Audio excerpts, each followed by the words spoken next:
विलाप कर रही थी। हे जगत के अद्वितीय वीर श्री रघुनाथ जी, आपने किस अपराध से मुझ पर दया बुला दी। हे दुखों को हरने वाले, हे शरणागत को सुख देने वाले, हे रघुकुल रूपी कमल के सूर्य, हे लक्ष्मण, तुम्हारा भी दोष नहीं है। मैंने क्रोध किया और उसका फल पाया। श्री जानकी जी बहुत प्रकार से विलाप कर रही हैं कि हाय, प्रभु की कृपा तो बहुत है, परंतु वे स्नेही प्रभु बहुत दूर रह गए हैं। प्रभु को मेरी ये विपत्ति कौन सुनाएंगे। यज्ञ की अन्न को गधा खाना चाहता है। सीता जी का भारी विलाप सुनकर जड़ चेतन सभी जीव दुखी हो गए।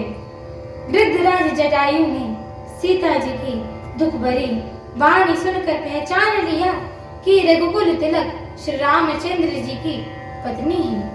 उसने देखा कि नीच राक्षस इनको बुरी तरह लिए जा रहा है कि जैसे कपिला गाय मकेच्छर पाले पड़ गई हो। तब बोला कि हे सीते पुत्री, भय मत कर, मैं इस राक्षस का अभी नाश कर दूंगा। यह कहकर वह पक्षी क्रोध में भरकर कैसे दौड़ा जैसे पर्वत की ओर वज्र छूटता हो। उसने ललकार कर कहा कि रे दुष्ट, खड़ा क्यों नहीं होता है, निडर होकर चल दिया, मुझे तूने नहीं जाना है। उसको यमराज सामने आता हुआ देखकर रावण घूमकर मन में अनुमान करने लगा कि या तो कोई मैनाक पर्वत है या पक्षियों का स्वामी गरुण। पर वह गरुण तो अपने स्वामी विष्णु सहित मेरे बल को जानता है। उस पास आने पर रावण ने उसे पहचान लिया और बोला, ये तो बूढ़ा जटायु है, यह मेरे हाथ रूपी तीर्थ में शरीर छोड़ेगा।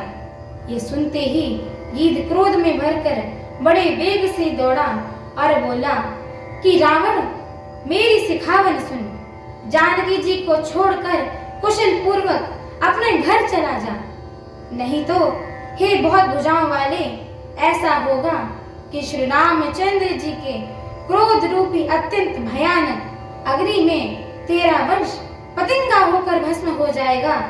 योद्धा रावण कुछ उत्तर नहीं देता है। तब गीध क्रोध होकर करके दौड़ता है। उसने रावण के बाल पकड़कर उसे रथ के नीचे उतार दिया और रावण पृथ्वी पर गिर पड़ा। गीध सीता जी को एक और बिठाकर फिर लौटा और चोट से मार मार कर रावण के शरीर को विदीर्ण कर डाला। इससे उसे एक घड़ी के लिए मूर्छा हो गई। तब खिसियाए हुए रावण ने क्रोध युक्त होकर अत्यंत भयानक कटार निकाली और उसने जटायु जी के पंखों को काट डाला। पक्षी जटायु श्री रामचंद्र जी की अद्भुत लीला का स्मरण करते पृथ्वी पर जाकर पड़े। सीता जी को फिर रथ पर चढ़ाकर रावण बड़ी उतावली के साथ चला और उसको भय का क्रम भी नहीं था।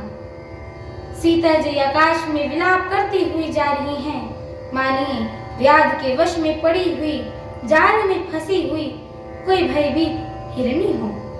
पर्वत पर बैठे हुए बंदरों को देखकर सीता जी ने हरिनाम लेकर वस्त्र डाल दिया।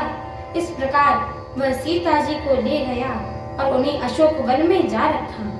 सीता जी को बहुत प्रकार से भय और प्रीति दिखलाकर जब वह दुष्ट हार गया, तब उन्हें यत्न करा के सब व्यवस्था ठीक करा के अशोक वृक्ष के नीचे रख दिया। हमारी आगे की श्री राम कथा को सुनने के लिए हमारे चैनल को लाइक, शेयर, सब्सक्राइब एवं कमेंट अवश्य करिएगा।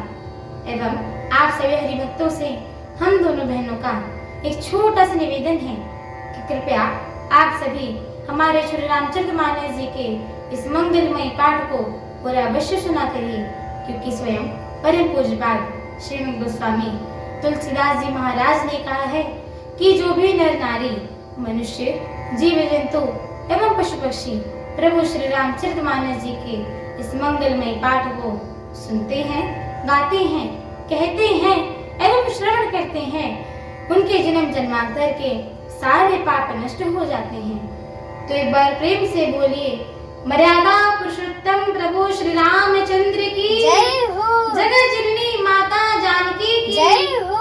लक्ष्मण भैया की जय हो। अयोध्या धाम की जय हो। परम पूज्यपाद श्रीमद गोस्वामी तुलसीदास जी महाराज की जय हो। गिरिराज जटायु की जय हो। सत्य सनातन धर्म की जय हो। एक बार प्रेम से बोलिए, बालाजी महाराज की जय हो। पवन सुत हनुमान की जय हो। जय श्री सीताराम। जय श्री सीताराम।